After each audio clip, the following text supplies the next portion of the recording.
ಬಂಧುಗಳೇ, ದಿನಾಂಕ 7-12-2025 ಕಂಟ್ರಿ ಕ್ಲಬ್ನಲ್ಲಿ ನಡೆದ ಬೆಂಗಳೂರು ರೆಡ್ಡಿ ಬಂಧುಗಳ ಮೊದಲ ಸಭೆಯಲ್ಲಿ ಆಂಧ್ರದಿಂದ ಬಂದ ಮುಖ್ಯ అతిథిಯಾಗಿ శ్యామలమ్మ మాట్లాడారు. ఎంతో మంది రెడ్లు ఈ దేశం కోసం రక్తాన్ని చిందిస్తే ఈ రోజు రెడ్ల కోసం తన చెమటను చిందిస్తూ పోరాడుతున్నటువంటి నాయకులు కూడా ఎంతో మంది మనకి రాజకీయాల్లో కనిపిస్తూ ఉన్నారు. అలాగే విద్యా వైద్య రంగాల్లో కూడా ఎంతో మంది పెద్దలు వాళ్ళ సేవలను అందిస్తూ ఉన్నారు. వాళ్ళు రెడ్లు అని చాలా గర్వంగా ఇక్కడ మనం అందరం కూడా కాలర్ ఎగరేసుకుని చెప్పగలిగేటువంటి ఒక ఘనతని మనకి తెచ్చిపెట్టిన వాళ్ళందరికీ ఒక్కసారి మీ కర్తాళ ధ్వనులతో ధన్యవాదాలు తెలియజేయాల్సిందిగా కోరుకుంటున్నాం. కష్టపడటం రెడ్ల వృత్తి, మాట నిలబెట్టుకోవడం రెడ్ల లక్షణం, ఎందులో అయినా విజయం సాధించడం రెడ్ల అలవాటు. అవునా కాదా? ఒప్పుకుంటారా ఈ మాట? మరి ఈ మధ్య ఎందుకని ఒక 2 అడుగులు వెనక్కి పడ్డాయి? ఎందుకు ఒక 2 అడుగులు ఈ మధ్య వెనక్కి పడ్డాయి మనకి? ఎందుకంటే ఎక్కడో మన ఐకమత్యం సన్నగిల్లింది, ఎక్కడో 5 వేళ్ళు కలవలేదు. ఒక వేలుకుండే బలం వేరు, ఒక గుప్పిడికుండే శక్తి వేరు. ఇది నేను ప్రతిసారి ప్రతి చోట చెప్తూ ఉంటాను. మీరందరూ కలిస్తేనే విజయం సాధించగలం, మీరందరూ కలిసి గట్టిగా నిలబడితేనే మనం విజయానికి చేరువవ్వగలం. ఇది మరొకసారి మీ అందరికీ కూడా నేను గుర్తు చేయాలనుకుంటున్నాను. అలాగే ఇక్కడ ఉన్న రెడ్డెమ్మ తల్లులు అందరికీ కూడా చెప్పాలనుకుంటున్నాను. నేను తెగువలోను పౌరుషంలోను మగవాళ్ళకి ఏమాత్రం తీసిపోరు ఆడవాళ్ళ రెడ్లు కూడా, రెడ్డెమ్మ తల్లులు కూడా కదా. మన ఇంటిని ఎంత బాగా నడుపుతామో రాజకీయాలను కూడా అంత చక్కగా నిర్దేశించినటువంటి మహిళలు ఎంతోమంది ఉన్నారు. సో మరి అలాంటి వాళ్ళందరి స్ఫూర్తితో మీరందరూ కూడా గట్టిగా నిలబడాలి, గట్టిగా పోరాడాలి మనకు కావాల్సిన దానికోసం అని మరొకసారి మీ అందరికీ కూడా గుర్తు చేస్తున్నాను ఈ సందర్భంగా. మరి ఇలా చెప్పుకుంటూ పోతే చాలా మాట్లాడాలి. ఇంకా నాకు ఇచ్చిన సమయం 5 నిమిషాలు 7 నిమిషాలే కాబట్టి పర్వాలేదా, మాట్లాడచ్చా? Thank you. ఎందుకంటే నేను ఒక వ్యక్తి గురించి మాట్లాడకుండా, ఆయన పేరు తలుచుకోకుండా వేదిక దిగడం అనేది జరగదు. అందుకే ఇక్కడ కూడా పెద్దలందరి అనుమతితో నేను ఆ వ్యక్తి గురించి 2 మాటలు మాట్లాడాలనుకుంటున్నాను. రెడ్ల గురించి మనం ఇంత మాట్లాడుకుంటున్నాం కదా, నాయకత్వ లక్షణం గురించి, సేవాభావం గురించి, మాటేసి నిలబెట్టుకునే తత్వం గురించి, ఒక్క రెడ్డి గారి గురించి ప్రత్యేకించి మాట్లాడాలి, నేను ప్రత్యేకించి చెప్పుకోవాలి. ఇవి నా మనసులోంచి వచ్చినటువంటి మాటలు.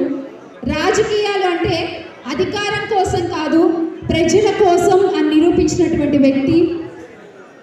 ఒక్క గదికి మాత్రమే పరిమితం కాకుండా ప్రజల మధ్యలోకి వెళ్ళి ప్రజల గుండెలోంచి ఆ కష్టాల్ని విని ఆ కష్టాల్ని తీర్చినటువంటి వ్యక్తి.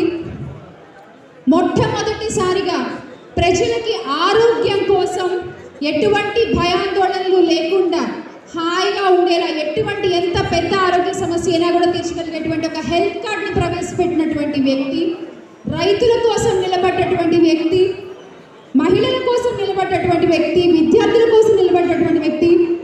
ఆయనే చాలా ప్రౌడ్గా చెప్పుకోవాలి ప్రతి ఒక్క రెడ్డి కూడా.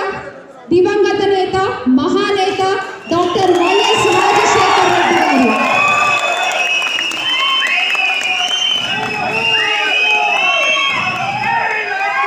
బ్రతికినంత కాలం ప్రజల కోసమే బ్రతికారు, పరిపాలించినంత కాలం ప్రజల మధ్యలోంచి పరిపాలించారు. ఆఖరికి తుది శ్వాస విడిచేటప్పుడు కూడా ప్రజల మధ్యనే ఆయన తుది శ్వాస విడిచారు.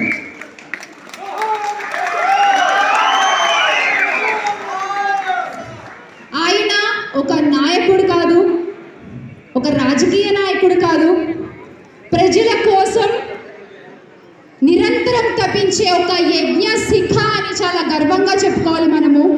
ఆ యజ్ఞ శిఖలోంచి వచ్చిన ఒక జ్వాల ఈ రోజున కణ కణ రగులుతూ ప్రజల కోసం ముందుకు నడవడానికి సిద్ధంగా ఉండి ప్రజా సమస్యలపై నిరంతరం గొంతెత్తి మాట్లాడుతూ ఎప్పుడు కూడా ప్రజల మధ్యలోనే ఉన్నటువంటి ఆ నిప్పు రవ్వ, ఆ యజ్ఞ శిఖలోంచి వచ్చినటువంటి నిప్పు రవ్వ మన వైఎస్ జగన్మోహన్ రెడ్డి గారు.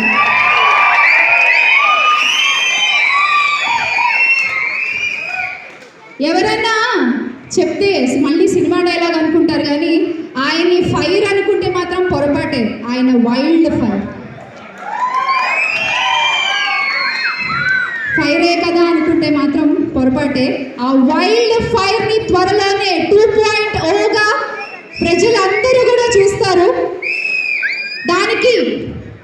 దానికి మాత్రం మళ్ళీ నేను మరొకసారి చెప్తున్నాను, మనందరం ఒకటిగా ఉంటేనే అది సాధ్యమవుతుంది.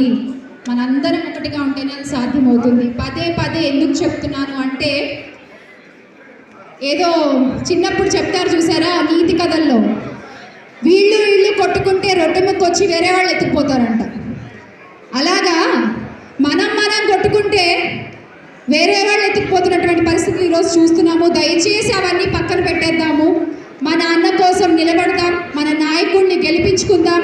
మళ్ళీ ఆంధ్ర రాష్ట్ర ముఖ్యమంత్రిగా వైఎస్ జగన్మోహన్ రెడ్డి గారిని చూసుకునే రోజు